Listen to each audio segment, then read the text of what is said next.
할렐루야. 우리 주님의 은총이 여러분의 가정과 일터에 충만하시길 축원드립니다. 이렇게 한번 앞뒤 저어 있는 분들과 인사를 하면 좋겠습니다. 끕시다 핸드폰을. 네, 오늘 1, 2부 때는 아주 연주가 요란했었는데 2부 때 끈다고 껐는데도 또 한 분이 올리시더군요. 예, 바로 이런 겁니다. 네, 이렇게 한번 인사를 하시죠. 참 아름다우십니다. 형제님, 자매님. 앞에 있는 분들에게 뒷모습도 아름다우십니다. 이렇게.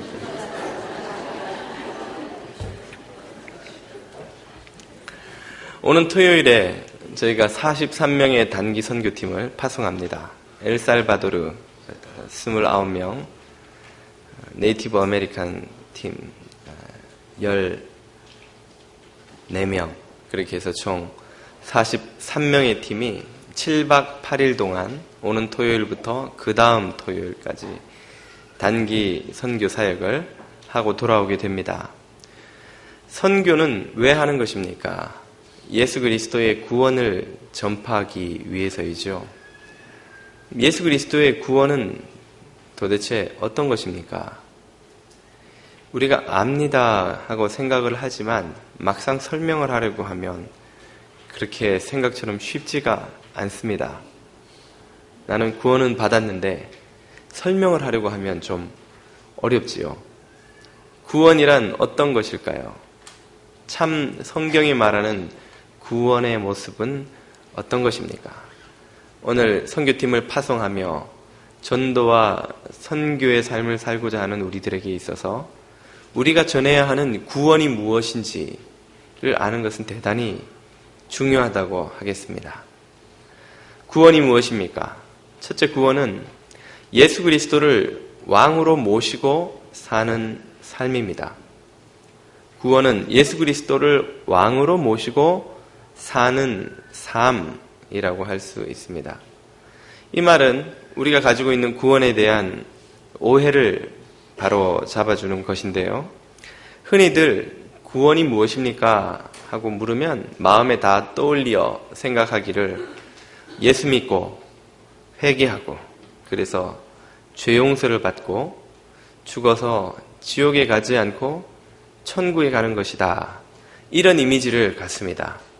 우리가 그렇게 배웠고 또 그렇게 믿고 있는데 이것은 구원에 관한 바른 묘사는 맞지만 충분한 묘사는 아닙니다. 구원은 더 큰 그림이 있는 것이죠. 사진을 예로 들어보자면 여러분이 누군가를 사진으로 소개받을 때에 몇 장 준 사진을 보니까 어떤 사진에는 손이 나오고 어떤 사진에는 발이 나오고 또 어떤 사진에는 그 사람의 뒷모습이 나왔다고 가정을 해봅시다. 그 사진을 보고 여러분이 그 누군가에 대해서 제대로 알 수가 있으시겠습니까? 뭐야 이거? 이 사진을 보고 어떻게 알란 말이야? 우리는 사람의 얼굴이 나온 사진 혹은 앞모습이 전면이 나온 그런 사진을 받아야 좀 그 사람에 대해서 그래도 이해할 수가 있겠지요. 마찬가지입니다. 구원도 큰 그림을 보아야지 일부의 그림만 보면 구원에 대해서 온전히 이해하기가 힘든 것이죠. 구원의 큰 그림은 무엇입니까? 그것은 예수 그리스도를 왕으로 모시고 살아가는 삶입니다. 오늘 우리가 읽은 본문 말씀 18절은 이렇게 말씀하시죠. 예수께서 나와 말씀하여 이르시되 하늘과 땅의 모든 권세를 내게 주셨으니. 권세를 모두 다 가진 존재는 누구입니까? 왕이죠. 왕. 그래서 신약 성경은 예수님을 다시 오실 왕, 이미 오신 왕, 왕으로 묘사합니다. 예수님은 하늘의 권세와 땅의 권세를 모두 가지신 왕으로 오셨고 그분을 왕으로 섬기는 것, 이것이 구원의 삶입니다.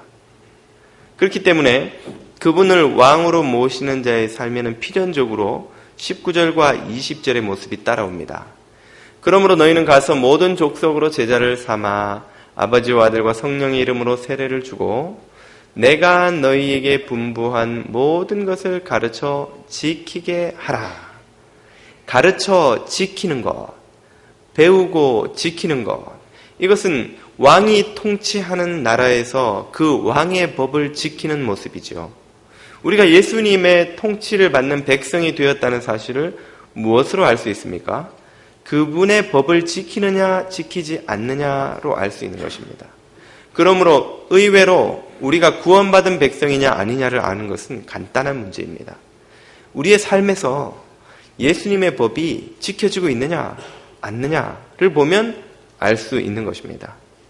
우리가 예수님을 왕으로 믿고 그분의 법을 지키며 살아가는 것, 이것이야말로 구원의 큰 그림입니다. 그러면 회개하고 죄 용서를 받는 것은 무엇입니까? 그 큰 그림의 한 부분이죠. 우리가 예수님을 왕으로 모신 백성이 되려면 우리가 가지고 있는 죄의 문제를 해결받지 않으면 안 됩니다. 그 죄를 그대로 가진 채 하나님의 자녀, 예수님의 백성이 될 수 없기 때문에 그 죄의 문제를 해결하고 자녀가 되고 백성이 됩니다. 그 죄의 문제를 어떻게 해결합니까? 주님이 십자가에서 이루신 구원 사역을 믿고 신앙으로 고백하고 회개함으로 죄 용서를 받지요. 그렇게 받음으로 우리는 예수님을 왕으로 모시는 백성 될 수 있는 자격을 얻는 것입니다. 자격을 얻는 데서 끝나면 그 백성으로 온전히 살아가는 것입니까?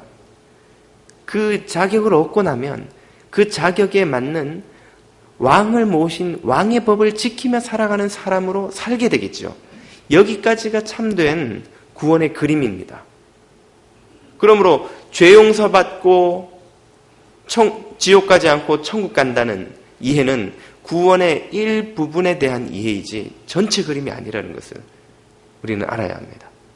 우리의 삶 속에 예수 그리스도를 왕으로 모시고 그분의 법을 지키는 것, 이것이 온전히 이루어지는 것, 그것이 구원의 참된 모습입니다.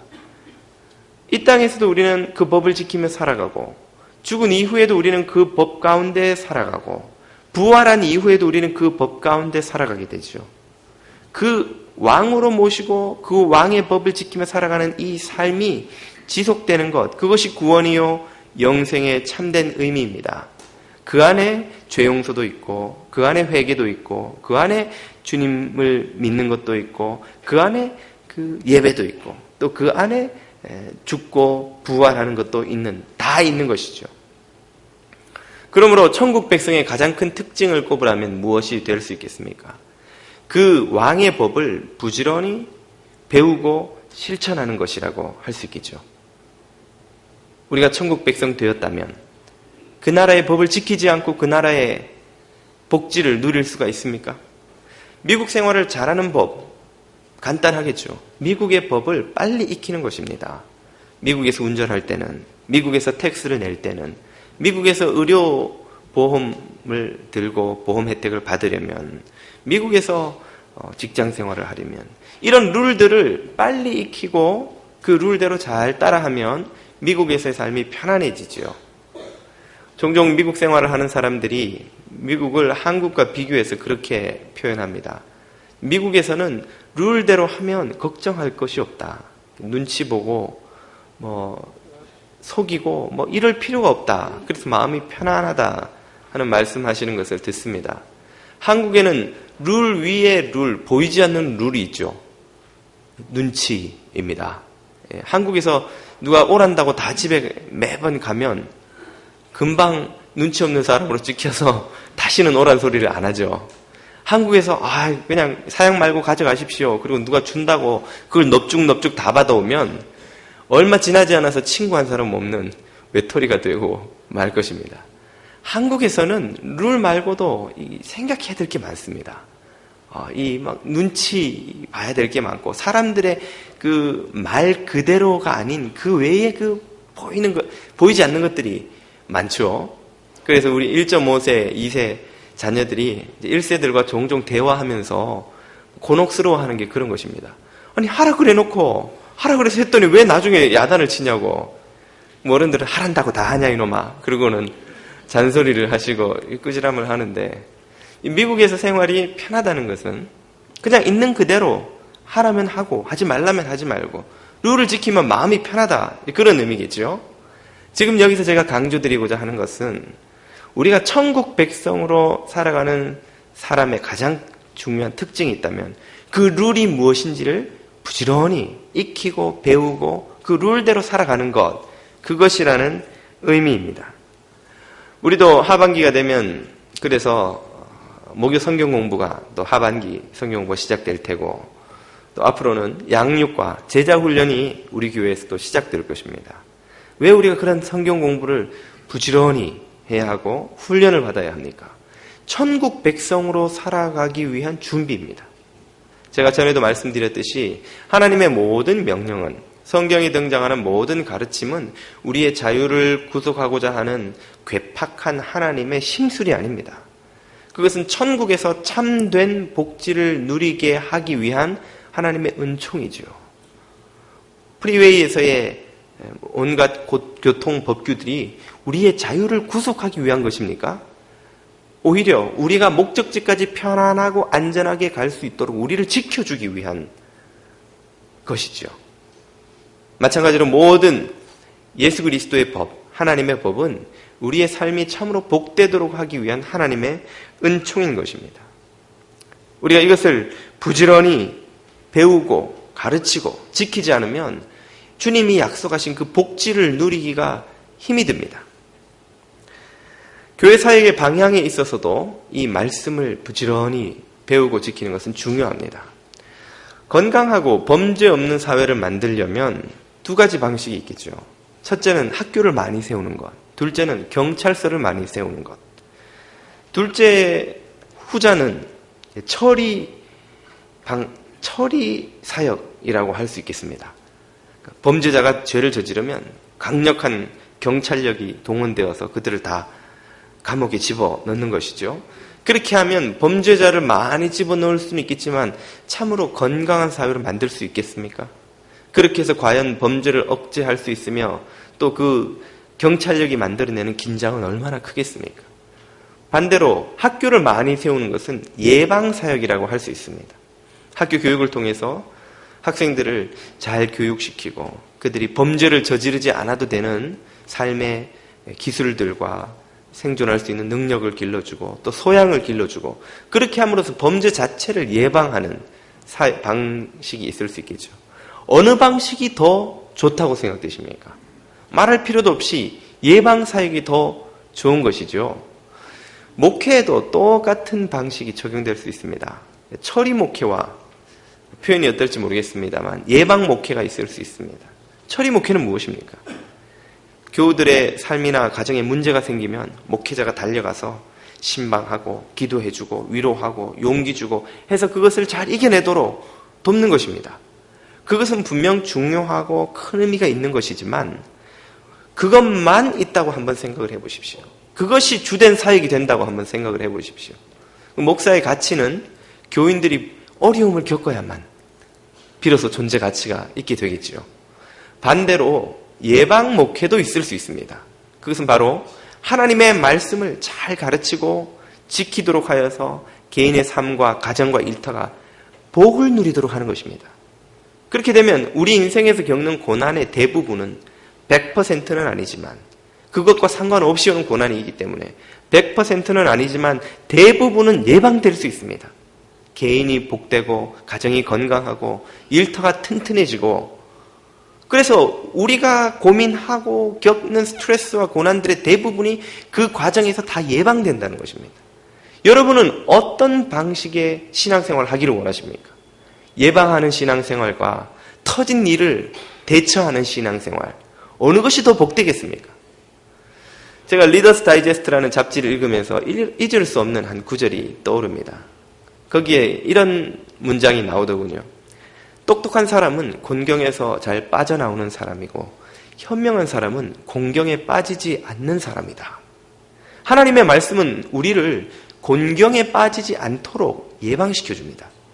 물론 공경에 빠졌을 때 우리를 건져주기도 하시지만 동시에 그보다 앞서 우리가 그 말씀의 법을 충성되게 배우고 지키고 그리스도의 법을 쫓아갈 때 우리의 삶이 복되도록 하고 우리가 피할 수 있는 대부분의 고난들을 피하도록 만들어주는 것이죠. 그러므로 교회의 가장 중요한 사명은 무엇이겠습니까? 그것은 말씀을 부지런히 가르치고 지키게 하는 것입니다. 성도의 가장 중요한 사명은 무엇일까요? 그 말씀을 부지런히 배우고 지키는 것입니다. 예전에 제가 모셨던 김진영 목사님이라는 분의 아주 재미있는 이야기를 들었습니다. 한 부부가 목사님을 찾아와 상담을 하는데 친구의 빚 보증을 섰다가 전 재산을 날리고 하루아침에 평생 모은 재산을 날리고 길거리에 나앉게 되었다는 것입니다. 목사님이 너무 속이 상하고 안타까워서 왜 성경에 빚 보증 서지 말랬는데 섰냐고. 그랬더니 이분들이 깜짝 놀라면서 성경에 빚 보증 서지 말란 말이 어디 있습니까? 잠언 22장 26절에 다른 이들의 빚 보증을 서는 자는 어떤 어려움을 겪게 된다고 나와 있지 않습니까? 이분들이 울면서 왜 그걸 이제 알려주십니까, 목사님? 목사님도 왜 이제 알려주기는 알려줘도 안 들었으니까 모르지. 그 일을 겪으면서 목사님도 참 많은 것을 깨달으셨답니다. 이야, 이거 성경을 정말 열심히 가르쳐야 되겠구나. 성경을 몰라서 얼마나 많은 겪지 않아도 되는 고난을 성도들이 겪는가. 그것을 알고 보니 많은 것을 깨달았다는 말씀을 하시는 기억이 납니다. 오늘 저와 여러분의 가장 중요한 사명은 예수 그리스도를 왕으로 모시고 그분의 법을 부지런히 가르치고 배우고 지킴으로써 천국 백성으로 살아가는 것입니다. 이것을 전파하는 것이 전도이고 또한 선교인 것이죠. 부지런히 주님의 법을 배우고 지키실 수 있기를 축원드립니다. 두 번째로 구원은 지금 여기서 시작되는 새로운 삶입니다. 지금 여기서 시작되는 새로운 삶이다는 이 표현은 무슨 의미입니까? 그것은 우리 대부분이 생각하는 구원에 대한 오해를 바로잡는 것인데요. 앞에서도 설명한 것처럼 우리는 구원을 죽어서 천국 가서 누리는 그 어떤 것이라고 생각합니다. 그리고 이 땅에서의 삶은 어쩔 수 없이 고난과 죄와 시련과 근심 걱정 속에 살아가는 것이라고 생각하죠. 그래서 이러한 영성을 대표하는 찬송이 죄 많은 이 세상은 내 집안이요 내 모든 보화는 저 하늘에 있네 저 천국 문을 열고 나를 부르니 나는 이 세상에 정들 수 없도다. 예, 목소리에 너무 취해 계시지 마시고 가사를 한번 집중해서 들어보십시오. 이 찬양은 참 은혜로운 이야기지만 그러나 우리에게 많은 오해를 전달해 줍니다. 그것은 죄 많은 이 세상은 내 집이 아니니 이 세상의 삶이 평가절하됩니다. 무가치한 것이 됩니다. 그래서 빨리 우리는 천국 가는 것이 가장 좋은 신앙적인 모습이고 또 이 땅에서 어쩔 수 없이 살아야 한다면 가능하면 거룩한 교회 안에 들어와서 거룩한 일을 하면서 사는 것이 좋은 삶이라고 생각하는 그런 오해를 불러일으킬 수 있습니다. 이러한 이해는 우리의 신앙을 관념적으로 만듭니다. 관념적이란 말은 현실의 삶과 믿음은 큰 상관이 없는 것처럼 여기거나 혹은 우리는 이 땅에서는 도저히 거룩하게 살 수 없고 어쨌든 죄와 고난 속에 살다가 나중에 죽어서 천국 가면 천국 가는 순간 갑자기 영화롭게 변화되어서 거룩한 존재가 되리라는 이런 기대를 말하는 것입니다. 이런 기대에는 이 현실의 삶이 대단히 무가치하거나 그렇게까지 표현하지는 않다 할지라도 영적인 것과 비교해서 상대적으로 열등한 것처럼 여겨지는 그런 문제를 가지고 옵니다. 이것은 초대교회에서 정죄된 영지주의 이단의 정확한 가르침입니다. 혹은 이런 이해는 또한 우리의 선한 삶을 구원의 조건으로 이해하게 하는 위험이 있습니다. 현실에서의 삶의 의미가 무엇이냐? 선하게 살아서 천국 가게 해주는 어떤 티켓처럼 그렇게 여긴다는 것이죠. 착하게 살아야, 선하게 살아야 내가 죽어서 지옥 가지 않고 천국 가게 해준다. 이 세상의 삶과 죽음 이후의 삶이 완전히 분리됩니다. 진짜는 죽음 이후의 삶이고 지금 이 세상은 그 진짜를 얻기 위한 가짜는 아니래도 상대적으로 열등한 그 어떤 것으로 선한 삶도 왜 천국 가야 되니까, 지옥 가면 안 되니까, 그런 삶으로 우리 이 현실의 삶을 전락시켜 버린다는 것이죠. 그러나 그것은 율법주의적인 이해입니다. 성경적인 가르침은 영지주의적인 혹은 율법적인 이해와 전혀 다른 것인데, 그것은 마태복음 12장 28절로 대표되는 성경 구절들에서 잘 등장합니다. 유명한 이 구절에서 주님 말씀하시죠. 그러나 내가 하나님의 성령을 힘입어 귀신을 쫓아내는 것이면 하나님의 나라가 이미 너희에게 임하였느니라. 완료형입니다. 완료되었습니다. 하나님의 나라가 여기 임했지, 네가 죽어야만 갈 수 있는 곳, 그곳이 하나님의 나라 천국이 아니다라는 거예요. 주님이 12해 동안 혈루증 걸린 여인을 고쳐주시고도 말씀하시기를, 여인아, 너의 믿음이 너를 구원하였다, 그렇게 말했죠. 언젠가 구원받을 것이다. 죽으면 구원받을 것이다, 그렇게 말하지 않았죠. 한 시각장애인을 주님이 고치시고도 내 믿음이 너를 구원하였다, 평안히 가라, 구원하였다, 완료형으로 말씀하셨습니다. 나사로를 살리러 가셨더니 마르다가 말하기를, 주님이 계셨으면 우리 나사로 오빠가 죽지 않았겠습니다. 나를 믿으면 살 것이다. 예, 부활의 때에 우리 오빠가 살 것을 믿습니다. 그러자 주님께서 정색을 하시며, 아니다, 나를 믿는 자는 죽어도 살겠고 살아서 나를 믿는 자는 영원히 죽지 아니하리라. 나사로는 나를 살아서 믿지 아니하였냐. 걔는 더 이상 죽지 않는다. 걔는 완료형으로 구원을 받았다, 이 말이에요. 그 아이는 이미 천국에 들어왔다, 이 말이에요. 다시는 천국과 유리되고 분리되는 일이 없을 것이다. 그 말은 구원이 이미 우리의 삶 속에 지금 이 자리에 이곳에서 이 시간 임하기 시작했다, 그런 뜻입니다. 우리가 성령님을 의지하여서 죄를 이길 때에, 증오를 사랑으로 바꿀 때, 미움을 용서로 변화시킬 때에, 주님을 찬양하는 입술로 더러운 모든 것을 내어 던지고 거룩을 쫓을 때에 그 성령님의 통치가 우리 안에서 이미 시작되었습니다. 우리 삶 속에서는 예수 그리스도가 왕이 되셨습니다. 그리고 그분의 법을 우리가 쫓아갈 때에, 그 법이 우리의 삶 속에 이루어질 때에 우리가 서 있는 이 땅이 천국입니다. 우리가 있는 이 시간이 천국의 삶입니다. 그러므로 우리 개인의 삶이나 우리 가정의 삶이나 우리 일터나 우리가 발딛고 있는 땅이 어디든지 그곳을 주님이 통치하시면 천국으로 변화되는 것입니다. 주님의 사랑과 공의와 은혜와 치유와 구원의 법이 실현될 때에 우리 가운데 있는 모든 어둠이 물러가고 모든 마귀의 세력이 물러가고 우리는 그 천국을 이미 경험하게 됩니다. 그렇게 천국 속에 살다가 우리의 육체가 힘을 다하는 날 영원한 하나님의 나라에 들어가 살게 되다가 새하늘과 새 땅이 이 땅 가운데 온전히 임하는 그날, 예수 그리스도의 재림하시는 날 부활의 육체를 입고 살게 될 것입니다. 우리의 상태는 변하지만 본질은 변하지 않습니다. 본질은 바로 예수 그리스도를 왕으로 모시고 그분의 백성으로 그분을 쫓아 살아가는 것, 이것이죠. 그러므로 그 주님을 왕으로 모시는 것은 죽을 때까지 기다려야 하는 일이 아니라 바로 이 시간 이 자리에서 우리가 누리게 되는 것이고 누려야 하는 것입니다. 어떻게 하면 그것을 누립니까? 예수 그리스도께서 말씀해 주신 것처럼 내가 분부한 모든 것을 가르쳐 지키는 그 삶 속에 주님의 나라가 임하는 것입니다. 우리가 주님의 법을 따르며 우리의 영과 생각과 감정과 의지를 사로잡고 있던 죄의 권세가 무너집니다. 우리의 부부관계와 부자, 모녀 관계와 친구 관계와 이웃 관계를 붙잡고 있던 모든 어둠의 권세가 깨어집니다. 그리고 가정과 일터와 이 국가를 틀어지고 있는 모든 어둠의 권세들이 깨어집니다. 그것이 깨어지고 하나님의 통치가 임하는 그 자리에서 천국이 시작된 것입니다. 천국은 완성될 것이지만 이미 시작되었습니다. 그러므로 우리는 천국 안에 이미 들어와 있습니다. 예수 그리스도를 주로 고백하고 그분을 왕으로 모시고 그분의 정결한 보혈로 죄 씻음을 받아 하나님의 백성 된 자는 죽어서 천국 가는 것이 아니라 지금 이곳에서부터 천국을 시작한 것입니다. 이것을 전파하는 것이 전도고 선교입니다.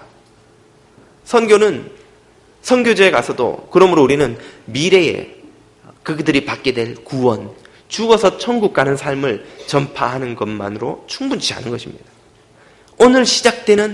오늘 그리스도를 영접함으로 시작되는 새 삶을 선포해야 합니다. 선교지에 가서 이런 믿음을 선포하려면 좀 우리의 마음에 걸리는 것이 있습니다.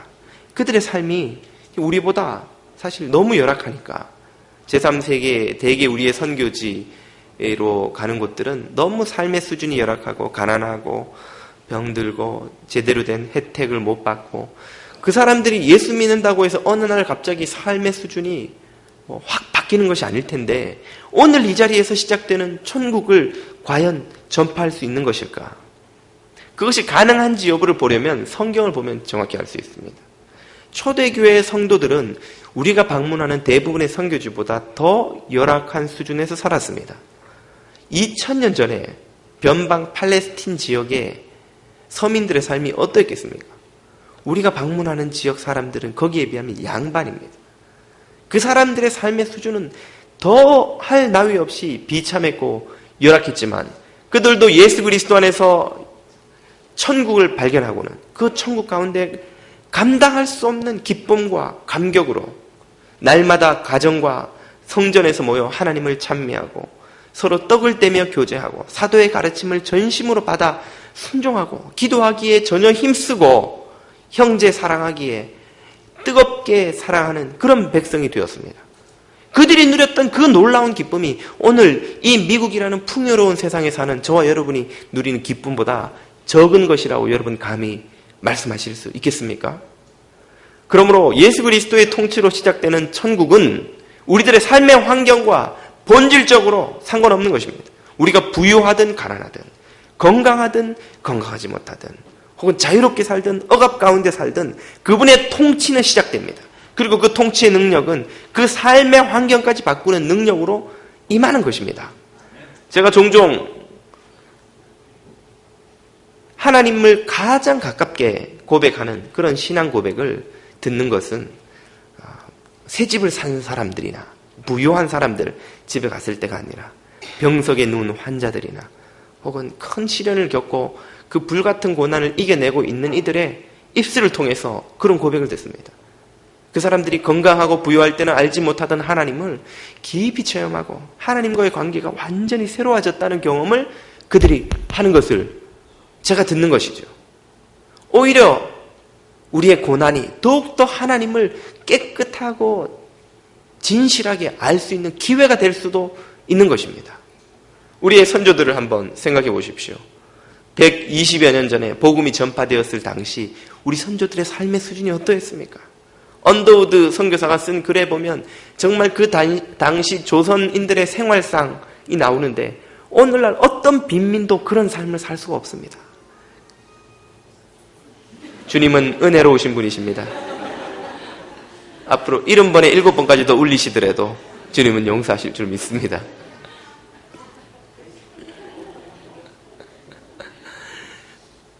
그렇게 우리의 선조들도 예수 그리스도를 믿었고, 그 상황에서도 예수 그리스도를 믿었고, 그 은혜에 감격하여서 하루길 이틀길을 자신의 해먹을 쌀을 메고 걸어와서 예배를 드리고 복음을 듣고 감격하여서 그 복음을 전파하고, 권서들이라 불리는 그 복음 여인들이 쪽복음을 들고 방방곡곡을 다니면서 그것을 전하고 팔고, 그래서 복음이 전파되어 오늘날 우리가 이토록 놀라운 복음의 풍요, 또 이 삶의 풍요를 누리고 있지 않습니까?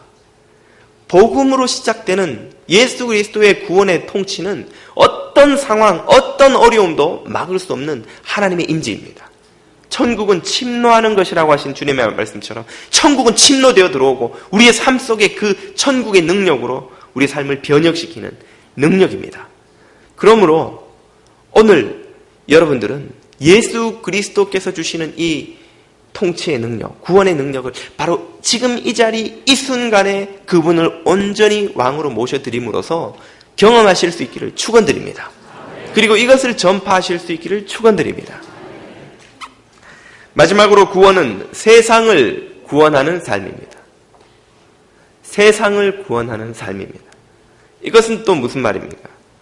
우리는 구원에 대해서 생각하기를 종종 구원의 대상은 우리 인간의 영혼이다, 그렇게 생각을 하고 영혼을 구원해야 된다고 생각하고, 동시에 우리가 딛고 사는 이 땅은 주님의 심판대에 종이짝처럼 불타 사라질 그런 구원의 대상이 아니다라는 생각을 많은 이들이 가지고 있습니다. 이 생각은 역시 앞에서 말씀드린 것처럼 관념적인 믿음, 이원론적인 믿음을 만들어냅니다. 그래서 우리 일상의 가치를 대단히 하찮은 것으로 만들어버릴 위험이 거기에는 항상 있습니다.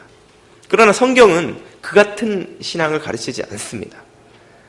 성경의 이런 구절들을 한번 보십시오. 요한복음 3장 16절을 보시면 하나님이 세상을 이처럼 사랑하셨다 그렇게 나옵니다. 그래서 독생자를 주셨는데 독생자를 주신 이유가 세상을 사랑했기 때문입니다. 여기서 말하는 세상이 의미하는 바가 무엇입니까? 사람들의 영혼만을 세상으로 국한시킨 것일까요?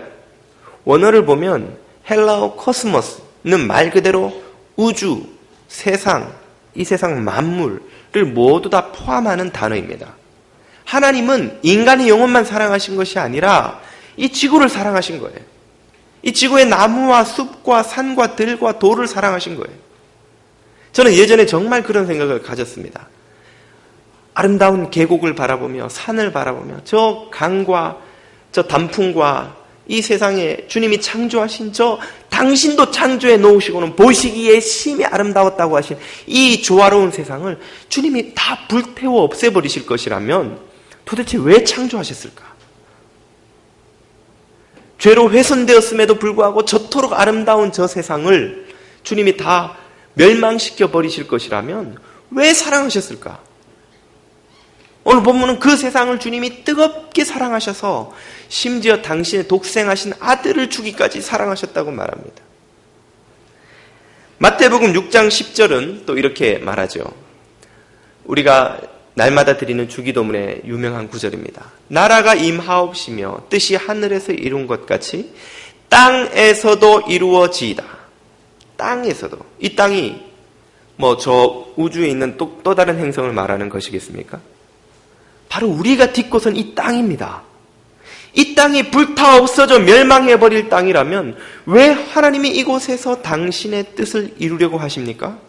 당신의 뜻이 이루어지는 것이 곧 당신의 나라라면 이곳에서 당신의 나라를 이루겠다는 뜻인데 왜 불타 없어질 때에다가 시간 낭비, 에너지 낭비하면서 하나님의 나라를 이루려고 하느냐는 것이죠. 마태복음 5장 14절은 또 이렇게 말합니다. 너희는 세상의 빛이라. 세상에. 13절은 너희는 세상의 소금이라 이렇게 나오죠. 우리는 이 본문을 묵상할 때 항상 빛이 뭐냐, 소금이 뭐냐 이런 관점에서만 접근하지만 세상이 뭐냐에 대해서 한번 접근을 해보십시오. 이 세상은 그리스도인들을 말하는 건 아니겠죠. 여기에서 그리스도인들은 빛 혹은 소금으로 비유되고 있으니까 이 세상은 우리 그리스도인이 아닌 이들이겠죠. 그리고 우리가 아닌 모든 것들, 이 피조 세계를 말하는 것입니다. 주님께서 이 세상을 불태워 없애버리실 것이라면 우리로 하여금 이 세상을 위한 빛과 소금이 되라고 할 이유가 없습니다. 이 모든 의문들에 대한 답을 로마서 8장 19절과 21절은 이렇게 답해줍니다. 피조물이 고대하는 바는 이 세상이 간절히 기다리는 것이 있는데 하나님의 아들들, 바로 그리스도의 제자들, 하나님의 백성들이 나타나는 그것이다. 그들이 바라는 것은 피조물도 썩어짐의 종노릇한 데서 해방되어 지금 모든 마귀의 권세 아래 놓여서 참 조화와 아름다움과 질서를 잃어버린 쓰나미와 허리케인과 태풍과 지진과 착취와 억압과 조화를 잃어버린 모든 사회 국가 시스템과 모든 파괴된 가정과 일터와 바이러스에 감염된 컴퓨터처럼 병들어버린 온갖 거짓과 불신과 속임에 병들어버린 직장과 일터와 사회를 그 모든 것들이 그 종노릇한 데서 해방이 되어 하나님의 자녀들의 영광의 자유, 구원받은 백성들의 그 구원의 자유에 이르는 그것이니라. 하나님의 구원 계획은 우리 인간의 영혼에 국한되지 않는다는 것이죠. 그것은 우리의 육체를 포함하고 우리의 가정과 일터를 포함하고 우리의 사회와 국가를 포함하고 이 돌과 흙과 나무와 물로 구성되어 있는 대기로 둘러싸여 있는 이 지구 전체에 대한 구원이 하나님의 계획이라는 것입니다. 그러므로 우리가 딛고선 이 땅은 우리가 천국 가거나 심판이 되면 불타 없어질 땅이 아니라 주님께서 새하늘과 새 땅을 요한계시록에 신랑을 위해 신부가 단장한 것처럼 내려오더라 한 그 새로운 세상이 이 땅에 임할 때에 임할 그 땅입니다. 우리가 주님의 재림할 그 때에 부활의 육체를 입고 다스리게 될 그 땅입니다. 그러므로 우리는 부활의 때에 연속성과 불연속성을 경험하게 될 것입니다. 불연속성이라 하면 이 땅에 횡행하는 모든 마귀의 권세, 죄와 악과 모든 어둠의 권세들이 더 이상 새하늘과 새 땅에선 존재하지 않을 것이기 때문에 불연속성이 거기에는 있습니다. 동시에 연속성이 있습니다. 오늘 우리가 하고 있는 믿음으로 행하는 모든 의로운 일들, 의를 행하는 일과 선을 행하는 일과 베풀고 구제하고 나누는 일과 화가들은 그림을 그리고 음악가들은 음악을 연주하고 작곡하고 건축가들은 더욱더 정교하고 아름답게 건축하기 위해 준비하고 비즈니스맨들은 더욱더 고객들에게 참된 만족을 주기 위해 경영하고 물건을 만들고 준비하는 그 모든 과정들이 새하늘과 새 땅에서 하나님의 나라를 통치하는데 사용될 것이기 때문에 연속성이 있다는 것입니다. 이 믿음으로 다시 한번 우리의 삶을 돌아보게 된다면 우리의 일상이 얼마나 고귀한 말로 표현할 수 없는 영광스러운 가치를 가지고 있는 것인지 알 수 있습니다. 아담은 태초에 창조되어 에덴 동산을 돌보도록 사명을 받았지요. 예수님이 부활하신 직후에 복음서를 보면 마리아가 예수님을 보고 누구로 오해했다 그렇게 나옵니다. 누구로 오해했는지 기억나십니까? 예, 누가 아시는 것 같은데. 그 본문을 보면 마리아가 예수님을 동산지기인 줄로 오해했다 그렇게 나옵니다. 기억나시나요? 그것은 결코 우연한 표현이 아닙니다. 예수 그리스도 부활하신 그분은 동산지기, 새로운 동산지기의 원조가 되신 것입니다. 주님께서 우리에게 맡기게 될 새하늘과 새 땅, 새로운 에덴 동산을 다스리는 분으로서 그분은 동산지기의 원조가 되신 것이고 우리 모두는 동산지기가 될 것입니다. 주님께서 우리에게 맡기신 사명을 충실하게 감당하며 배우고 익힌 모든 지식과 지혜와 기술과 능력을 가지고 그 동산을 다스리게 될 것이라는 것이죠. 바로 이것을 경험하는 것이 구원입니다. 그리고 이것을 전파하는 것이 선교입니다. 그리고 이 비전으로 우리의 삶을 새롭게 바라보고 나아가는 것이 구원의 삶입니다. 오늘 여러분은 이런 구원의 삶을 누리고 계십니까? 여러분의 삶이 얼마나 가치 있고 중요하고 매 순간순간 매 자리자리가 중요한지 여러분은 깨닫고 계십니까? 우리는 이미 천국에 들어와 살고 있고 완성된 천국을 준비하고 있는 이들입니다. 우리는 이미 영광 속으로 들어왔고 완성될 영광을 준비하며 사는 자들입니다. 이 비전으로라야 오늘 우리들의 삶이 참으로 천국의 삶을 누리고 경험하고 전파할 수 있는 것입니다. 천국을 이루어가고 전파하시는 여러분 되시길 축원드립니다. 기도드리겠습니다. 생명과 은혜의 주님 감사를 드립니다. 우리에게 참된 구원을 깨닫고 그 구원을 누리고 그 구원을 전파하며 사는 백성들 되도록 은총 더하여 주시옵소서. 예수님 이름으로 기도드립니다.